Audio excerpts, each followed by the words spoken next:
Hello guys, welcome back to my channel. তো মাঝে মাঝে এরকম হয় যে আমাদের সবজিপাতি খেতে অতটা ভালো লাগে না, বা রান্না করার সময় আর ইচ্ছা কোনোটাই থাকে না। সেই দিনগুলোর জন্য চলুন আজকে একটা খুবই টেস্টি সয়াবিনের রেসিপি দেখে নেওয়া যাক। এই সয়াবিনটা কিন্তু মাইন্ডেড, এত টেস্টি খেতে, আপনারা একবার না বানালে বিশ্বাস করতে পারবেন না। চলুন রেসিপিটা দেখে নিই। তো এর জন্য আমি আগে থেকে 2 কাপ সয়াবিন গরম জলে ভিজিয়ে রেখেছিলাম। এরপর আমি কয়েকটা পেস্ট বানিয়ে নেব। তো প্রথম পেস্টটার জন্য আমি 3টে মিডিয়াম সাইজের পেঁয়াজ, 4-5 কোয়া রসুন, 2টো টমেটো রাফলি চপড করে এগুলোকে মিক্সিতে গুঁড়িয়ে নেব, পেস্ট করে নেব ভালোভাবে।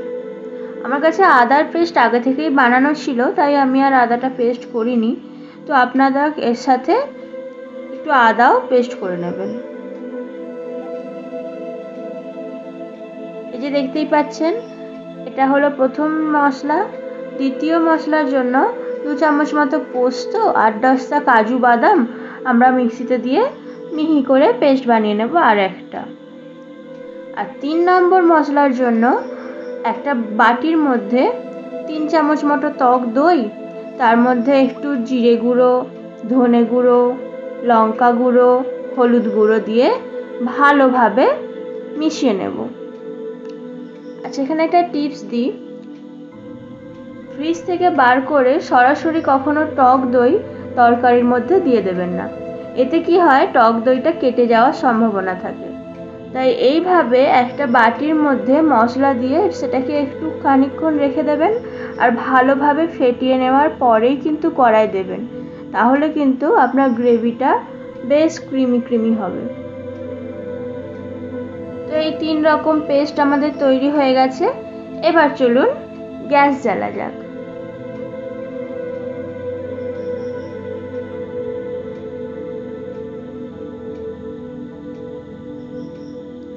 প্রথমে কড়াইতে অল্প একটু তেল দিয়ে তার মধ্যে একটু লঙ্কা গুঁড়ো আর নুন দেব। আর ওই যে জল ছড়িয়ে রাখা সয়াবিনটা, ওটা এর মধ্যে দিয়ে অল্প একটু ভাজা করে নেব। ওই 2 মিনিট মতো ভেজে নিলেই হবে, যাতে এর মধ্যে যে এক্সট্রা জলটা আছে সেটা টেনে নেয় আর একটু ফ্লেভার চলে আসে সয়াবিনটার মধ্যে।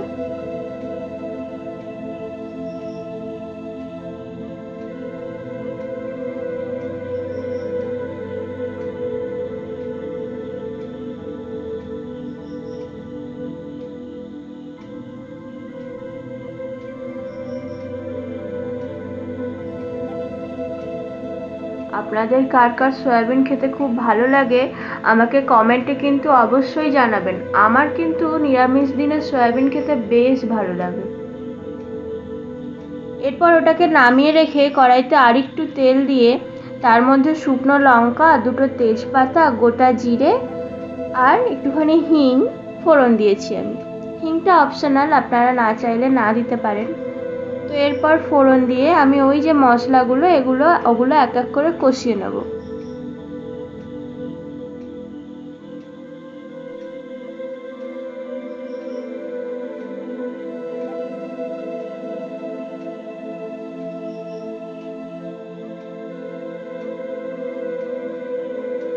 প্রথমে দিয়ে দেব টমেটো পেঁয়াজ এর পেস্টটা।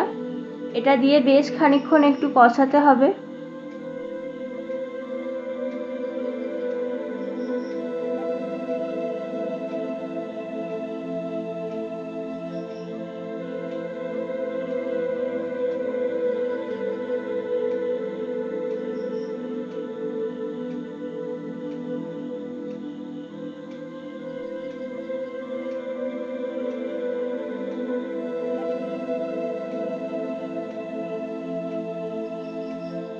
দেখতেই পাচ্ছেন এই মশলাটা আমার বেশ ভালোভাবে কষানো হয়ে গেছে।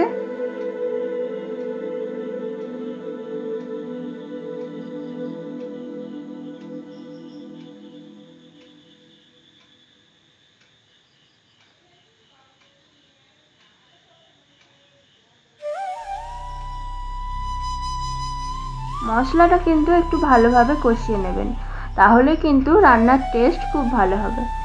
এরপর যে দইয়ের মিশ্রণটা বানিয়ে রেখেছিলাম ওটাও এর মধ্যে দিয়ে আবার আমি এটা খানিকক্ষণ কষিয়ে নেব। বেশি সময় লাগে না, গোটা প্রিপারেশনটা করতে আমার আধ ঘন্টাও লাগেনি, বিশ্বাস করুন। কোনো মশলা যেন নষ্ট না হয়, বাটিতে জল দিয়ে ভালোভাবে সবটা কড়াইতে দিতে হবে।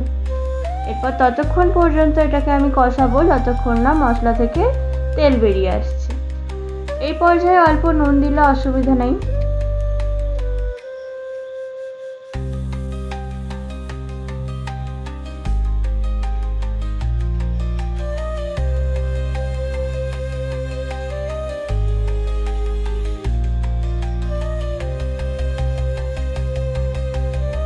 দেখুন আমার মশলাটা কি সুন্দর কষানো হয়ে গেছে, আর কালারটা জাস্ট একবার দেখুন কি সুন্দর কালার এসেছে। এরপর মশলাটা কষানো হয়ে গেলে তারপরেই আমরা পোস্ত আর কাজু বাদাম দেব।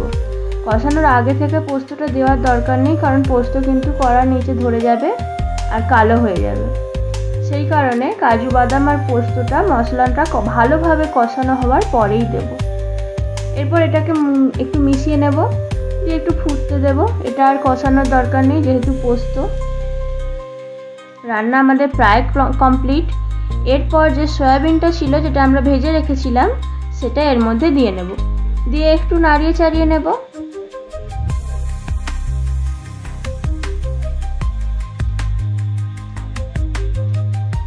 আর দিয়ে দেব অল্প পরিমাণে জল।